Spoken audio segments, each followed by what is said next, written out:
The rain had been falling for 3 days straight, turning the small city into a blur of wet sidewalks, steaming coffee shops, and people rushing past each other without a second glance. But that morning, as Daniel pushed open the cafe door with his free hand while holding his daughter's backpack in the other, he froze. In the corner, shivering despite the warm air, sat the same young woman he had seen for the past week, her clothes damp, her eyes tired, her hands clutching an old backpack as if it contained her whole world. She looked like she had nowhere to go. She looked like she had given up. And in that moment, Daniel felt something twist inside his chest, something he hadn't felt in a long time, the urge to help someone he didn't even know. If you believe in kindness, second chances, and the power of helping others when they need it most, please like, comment, share, and subscribe. Your support helps us tell more life-changing stories. Daniel was a single dad who rarely had time for anything beyond work, bills, and taking care of little Sophie. His life was predictable, controlled, and often exhausting.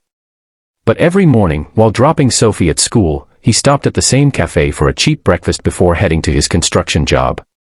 And every morning for the past week, the woman was there, always sitting alone, always silent, always looking like someone who desperately wanted to disappear. She never ordered anything except a single cup of hot water. She simply stared out the window, as if searching for a future she couldn't imagine anymore. That day, something in her trembling hands broke Daniel's heart. Without thinking, he ordered 2 extra sandwiches, walked over to her table, and gently placed one in front of her. She startled like a scared bird, her lips parting as if she wanted to refuse, but hunger betrayed her. Her hand shook as she accepted the food, and Daniel noticed she kept her eyes lowered, as though she was ashamed to be seen. He didn't ask her name. He didn't push. He didn't expect anything. He simply helped her again the next morning. And the morning after that. Every day, he would hand her a warm sandwich, sometimes a cup of tea, sometimes a small pastry he hoped she liked. She always looked surprised, as if she expected kindness to end abruptly. But she never missed a morning, and neither did he. During those quiet moments, Daniel realized how lonely she looked. How tired. How invisible she felt. Her clothes were worn, her face pale but naturally beautiful, and her eyes carried a heaviness that no one her age should carry. Some mornings she seemed close to tears, but she never cried. She simply whispered "thank you" each time, barely audible, as though afraid someone might take even that small piece of dignity from her. Daniel's co-workers joked that he had found a secret crush. But the truth was far more complicated. He wasn't falling in love, he was remembering what it felt like to care for another human being. He was remembering that the world wasn't supposed to be cold. He was remembering that once, years ago, when his wife walked out on him and their newborn daughter, strangers had helped him survive too. Weeks passed. The routine became a lifeline for both of them. Sophie even started asking, "Daddy, did you feed the nice lady today?"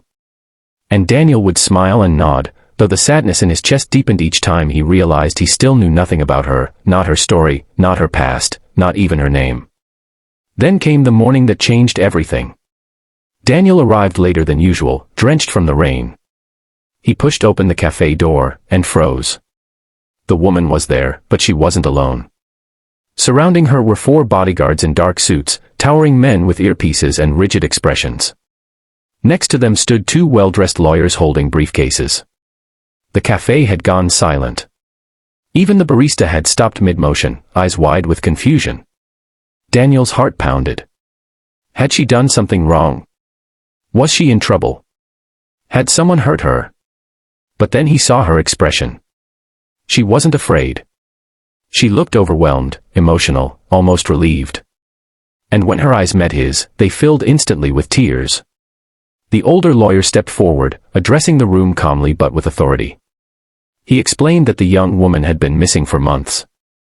She came from a wealthy family, more than wealthy, by the sound of it, but had disappeared after a traumatic event she hadn't been able to speak about. Her family had been searching for her endlessly, terrified something awful had happened. When the lawyers described her as deeply wounded, lost, and afraid, Daniel felt the truth of those words settle like a weight in his chest. The lawyer then gestured toward him. The woman stood, shaky but determined, and handed Daniel a folded note with trembling fingers. Inside was a message written in delicate handwriting: "You were the only person who saw me. Who cared without asking why. Thank you for saving me when I couldn't save myself." Before Daniel could say a word, she hugged him. Not a brief, polite hug, but the kind that comes from someone who has survived something unbearable and finally found the strength to breathe again. The café watched in silence as she was escorted away through the rain, her lawyers and bodyguards surrounding her like a protective wall. Days passed. Then weeks. Daniel returned to the café, but her seat remained empty, echoing with all the unspoken stories she had carried. And though he didn't expect to ever see her again, he found himself grateful that he had helped someone in their darkest hour without knowing the depth of their pain. If this story touched your heart, please like the video, share it with someone who needs hope today, and subscribe for more emotional stories.